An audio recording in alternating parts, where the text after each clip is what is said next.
The Galactic Council chamber was alive with energy, a grand hall where representatives from countless alien civilizations gathered. Towering reptilian warlords with gleaming armor, ethereal energy beings hovering above the ground, and diplomats with chittering mandibles all turned their attention toward the entrance as the delegation of humans arrived. The air was thick with anticipation, curiosity, and for some, thinly veiled disdain. The humans walked in with an air of practiced diplomacy, their steps measured, their gazes calm and unwavering. And like every other delegation, they came without a visible display of force, no towering soldiers in better armor, no advanced weapons humming with power. Their security team, a group of composed men and women in finely tailored suits, carried no firearms, no energy shields, no blades of any kind. They were unarmed. A murmur spread through the chamber. The representatives exchanged puzzled glances, their expressions ranging from intrigue to scorn. The ambassador, a massive being covered in iridescent plating, let out a series of clicks, the rough equivalent of a scoff in his species. The humans are either foolish or arrogant, he remarked to a neighboring delegate, his eyes scanning the seemingly defenseless security team. They walk into the most important political arena in the known galaxy without protection. Do they truly believe themselves immune to threats? Across the room, a reptilian warlord from the Dominion folded his thickly scaled arms, his golden eyes narrowing. Perhaps they are simply too primitive to understand proper security measures, he said, his voice like grinding stone. Every rational species ensures the safety of their diplomats with elite warriors. This display is a dangerous weakness. Despite the skepticism, the human delegation remained unfazed. At the center of the group, Ambassador Reed moved with quiet confidence. She was an older woman, her sharp features marked with the wisdom of countless negotiations. She surveyed the room with a neutral expression, offering nods of acknowledgement to familiar faces. Behind her, the members of the human security team remained paused, their postures relaxed but deliberate, eyes scanning the room with a keen awareness that most mistook for passive observation. As they reached their assigned seats, a representative from the Dominion, a luminous, amorphous being composed of shifting energy, addressed them directly, their voice resonating in the minds of all present. Ambassador Reed, the voice pulsed, it is unusual to see a delegation arrive without proper protection. Is it that your species does not value the safety of its diplomats? There was a pause, a moment of silent tension hanging in the air. Ambassador Reed smiled faintly and folded her hands on the table before her. Quite the opposite, actually, she said smoothly. Humanity values security a great deal.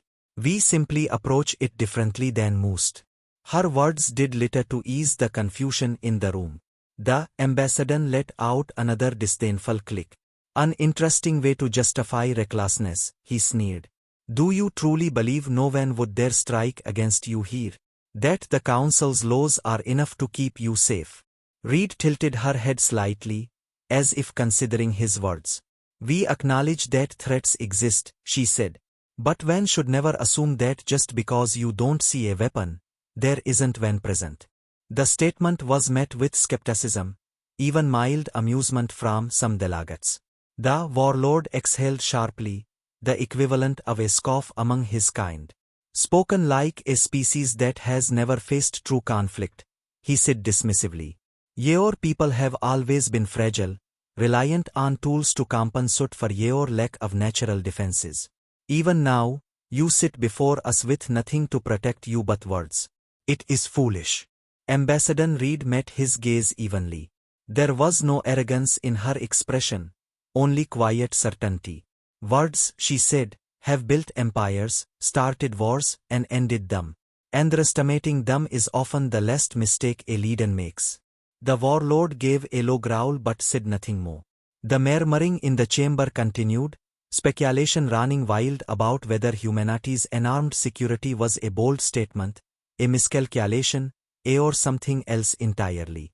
Some dismissed it as an oversight, a naive belief in diplomacy's power. Others considered, for the first time, that perhaps humanity did not need weapons in the way others did. The discussion soon shifted to the official agenda of the council meeting, but beneath it all, quiet whispers about the humans persisted. Many still viewed them as an enigma, unpredictable and strange. But in the shadowed corners of the chamber, among those who had seen more than most, some watched the human security team with a different understanding. Their movements, subtle yet controlled, their eyes, constantly scanning, analyzing every detail of the room, it was not the behavior of unprotected diplomats. It was something else. Something dangerous. The Galactic Council chamber, once filled with the hum of diplomatic discussion, was suddenly drowned in the shriek of emergency sirens. The lights flickered as the protective energy barriers that lined the West Hall sputtered and collapsed, leaving the delegates exposed. Gasps and cries of alarm rippled through the assembly as a dozen figures clad in dark armor burst through the entrance, weapons raised. The mercenaries moved with precision, their energy rifles locking onto their targets with deadly intent. Panic erupted among the gathered representatives as they scrambled for cover behind massive stone pillars or shielded themselves with hastily activated personal defense fields. The lead mercenary, a towering brute with cybernetic implants gleaming under the dim emergency lighting, stepped forward, his weapon aimed at the central diplomatic table. "No one moves," he barked, his voice metallic through his helmet's speaker. "The human ambassador comes with us. Anyone who interferes dies." The tension in the room was suffocating. Alien security forces from various factions readied their weapons, but hesitation held them back. A firefight in the council chamber would be disastrous. The humans, however, remained completely still. Ambassador Reed, seated at the center of her delegation, slowly exhaled and placed her hands flat on the table. Her expression remained calm and readable. The human security detail, standing behind her, showed no visible signs of distress or alarm. They neither reached for weapons nor made any move to defend themselves. The ambassador, his exoskeleton shifting in agitation, sneered at them. "This is what comes of your arrogance," he muttered toward Reed. "Your refusal to carry weapons has doomed you." The lead mercenary took another step forward, gesturing aggressively with his rifle. "Now!" Then, in an instant, everything changed. One of the human security officers, a man with dark hair and an unassuming build, took a single step forward. The motion was so subtle, so unthreatening, that the mercenaries barely reacted. And then, with terrifying speed, he moved. Before the lead mercenary could react, the human was already in front of him, twisting his rifle aside with one hand while striking his throat with the other. The mercenary's body convulsed as the breath was driven from his lungs. In the same motion, the human wrenched the rifle away, using it to club another attacker across the face, shattering their visor. The entire room froze for a fraction of a second, watching in disbelief as the supposed unarmed humans turned into a blur of precise, efficient violence. The other security officers sprang into action. Van ducked under a blast of plasma fire, driving an open palm into an alien mercenary's jaw with such force that they crumpled instantly. Another used an attacker's momentum against them, sidestepping and flipping them over a table, disarming them in the process. Not a single human drew a conventional weapon. They didn't need to. Their bodies, their training, and their cold, calculated movements were far more lethal than any firearm. Within seconds, half of the mercenaries lay incapacitated. The remaining attackers, now realizing the overwhelming disadvantage they faced, attempted to retreat, but it was too late. One by one, they were subdued, their weapons stripped, their bodies left unconscious or writhing in pain. The last mercenary standing fumbled to activate his emergency teleport, but before his hand could reach the device on his belt, a human officer seized his wrist and twisted it sharply. A choked scream escaped the attacker's lips before he collapsed. And just like that, the fight was over. The chamber was deathly silent, save for the groans of the fallen mercenaries. The alien representatives, many of whom had been prepared to witness a massacre, were instead left staring in stunned disbelief. Ambassador Reed calmly stood from her seat, brushing non-existent dust from her sleeve. She turned to the reptilian warlord, whose scaly brow was furrowed with a mixture of shock and something dangerously close to admiration. "You were saying something about fragility," she asked, her voice even. The warlord opened his mouth but found no words. The ambassador, who had openly mocked the humans earlier, now observed them with something bordering on fear. One of the human security officers, the very same one who had disarmed the lead mercenary, turned to Reed. "Would you like us to restrain them for questioning, ma'am?" She considered this for a moment before nodding. "Yes. But gently. No need to cause undue harm." The security team moved with disciplined efficiency, ensuring the incapacitated mercenaries were properly restrained. None of them showed any sign of exertion, as if the entire encounter had been nothing more than a mild inconvenience. A representative from the Dominion, his energy form pulsing with uncertainty, finally found his voice. You had no weapons." "How?" Ambassador Reed offered a small, knowing smile. "Who said we were unarmed?" The full weight of her words settled over the assembly. The aliens had assumed that strength was determined by visible power, by weapons, armor, and technological superiority. But the humans had just rewritten that assumption. They had entered the chamber seemingly defenseless, and yet they had been the deadliest force present. The implications of this realization rippled through the minds of every delegate in the room.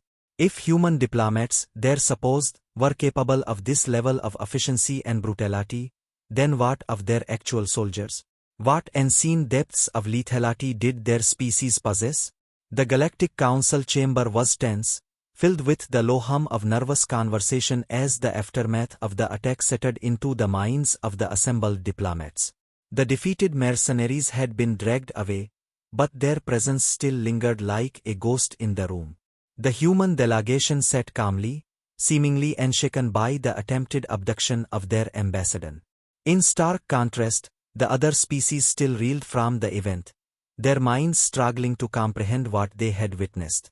Chancellor, a towering reptilian being with scales the color of burnished copper, tacked his claws against the polished surface of the council table. His predatory eyes scanned the human representatives with an expression caught between curiosity and unease. "You never once reached for a weapon," he finally said, his voice a deep rumble. "You fought with nothing but your hands. And yet, you crushed them as if they were nothing." Ambassador Reed gave him a measured look. "You assume we were unarmed," she said, her tone calm, almost amused. "We simply carry weapons of a different kind." Across the room, the representative from the Krell Dominion chittered in agitation, his mandibles clicking together. It was beyond mere combat. It was predatory. Precise. "I have seen trained warriors fight before, but not like this." His compound eyes narrowed. "How is it possible that humans can fight in such a manner? You are not a species bred for war like the. You do not possess natural weapons like the." A ripple of agreement spread through the chamber. The humans were an enigma. Physically, they were unremarkable, flesh and bone, soft compared to the armored exoskeletons of the Krell, slow compared to the, weak compared to the brutish. And yet, they had demonstrated a level of lethality that unseated even the most species in the council. One of the human security officers, a man with a lean, wiry frame and sharp eyes, leaned forward slightly. "You assume combat effectiveness is about biology," he said. "Strength, speed, natural weapons." He gestured around the room. "That may be true for other species. But humans? We adapt. We learn. And most importantly, we train." Chancellor's eyes narrowed. "Training alone does not explain what we witnessed." The security officer's lips quirked into the barest hint of a smile. "It's not just training. It's mindset." He tapped his temple. "You see, many species rely on instinct in battle. You lash out, you react. You fight with the tools nature gave you. Humans? We don't rely on instinct alone. We calculate. We predict. We study our opponents long before a fight begins. Another delegate, a floating mass of bioluminescent tendrils from the Union, pulsed with intrigue. You fight like predators, it observed. But not wild ones. More like engineered ones. Ambassador Reed inclined her head slightly. A fair observation. She let the silence settle before continuing. Tell me, Chancellor, what is the first thing your warriors are trained to do in battle? Straightened. Strike with overwhelming force. Crush the enemy before they can react. Reed nodded. And the Krell. The delegate clacked its mandibles. Swarm the target. Overwhelm them with numbers. A brutish warlord at the far end of the table let out a low growl. Break their spirits. Show them that resistance is futile. Reed folded her hands together. You see, every species has a doctrine. A philosophy of war ingrained into their training, their culture. But humans. She exhaled softly. We study all of them. We take what works. We discard what doesn't. And then we create something new. A hush fell over the chamber. The implications were unsettling. The ambassador, who had been silent until now, finally spoke, his voice cold and measured. But why, he asked. Why would a species that preaches diplomacy and peace prepare for war in such a way? Reed's expression didn't change, but there was something in her gaze, something old, something hardened by history. Because we learned a long time ago that peace is not something given, she said. It's something that must be defended. Exhaled slowly, the weight of her words settling over him. And that is why your diplomatic guards do not carry weapons, he muttered. Because they don't need them. Reed smiled, but it did not reach her eyes. Exactly. Another silence stretched between them, this one heavier than the last.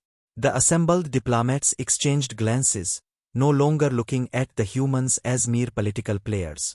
There was something far more dangerous in them, something unpredictable. Finally, the warlord let out a deep, rumbling chuckle. I thought humans were weak, he admitted. Now I see you are simply efficient. His amusement faded, and he studied them with something almost like respect. But tell me, Ambassador, what happens when an enemy truly threatens your people? What happens when diplomacy fails? Reed's expression remained neutral, but her voice carried the weight of a promise. Then, she said simply, you see the difference between a diplomat and a soldier. No one spoke after that. The meeting concluded shortly thereafter, but the weight of what had transpired lingered long after the humans had left the chamber. The council members had come to discuss trade agreements, Bayordan disputes, and minor political skirmishes.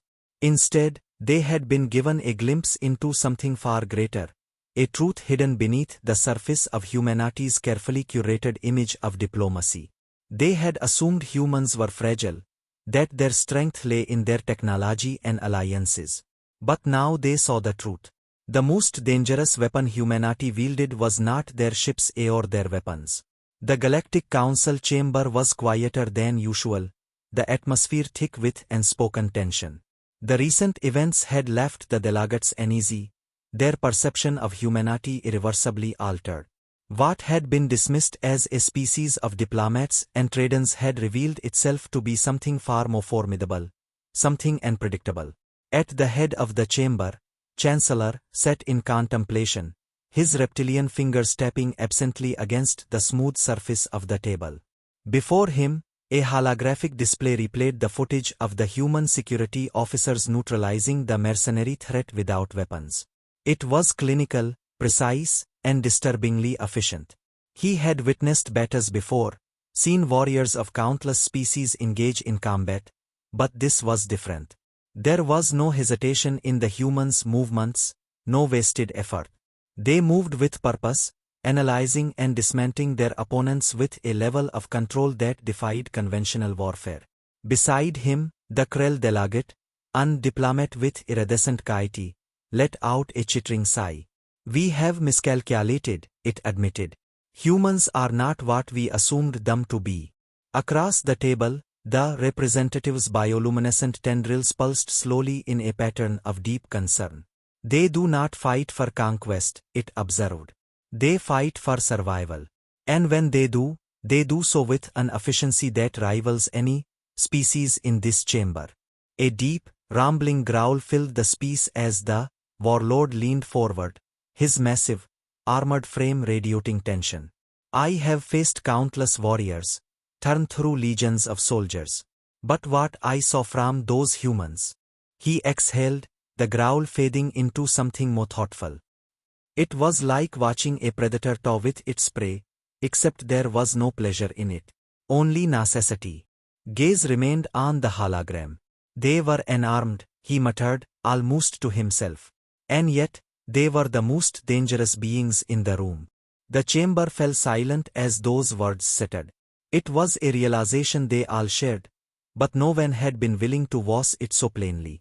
The humans had long been seen as negotiators, as intermediaries, as a species that sought peace through words rather than war. And yet, when the moment came, when faced with violence, they had not hesitated. They had acted with a precision that suggested this was not an anomaly. This was ingrained. The ambassador, his spectral form flickering slightly, finally spoke. We must reconsider our stance, he said, his voice devoid of emotion yet heavy with implication.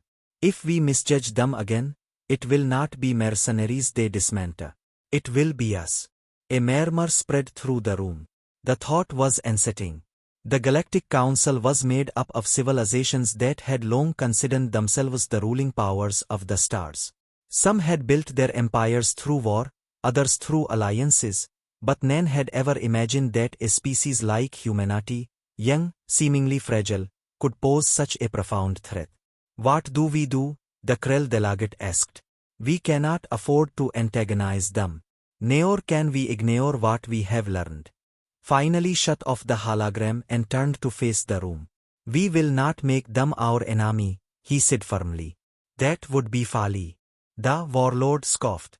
So we submit? Crawl to them like frightened hatchlings. Shook his head. No. We treat them with the respect they deserve. We acknowledge that their strengths are not those of conquerors, but of survivors.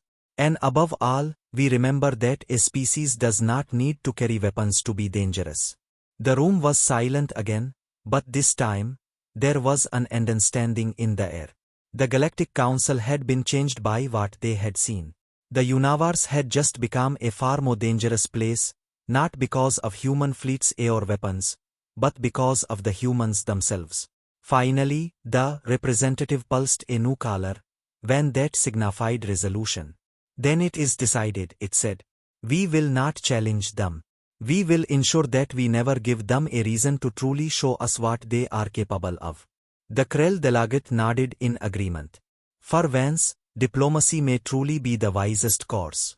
The warlord let out another low growl, but this time, there was something almost like admiration in his expression. Humph! Dangerous creatures, these humans.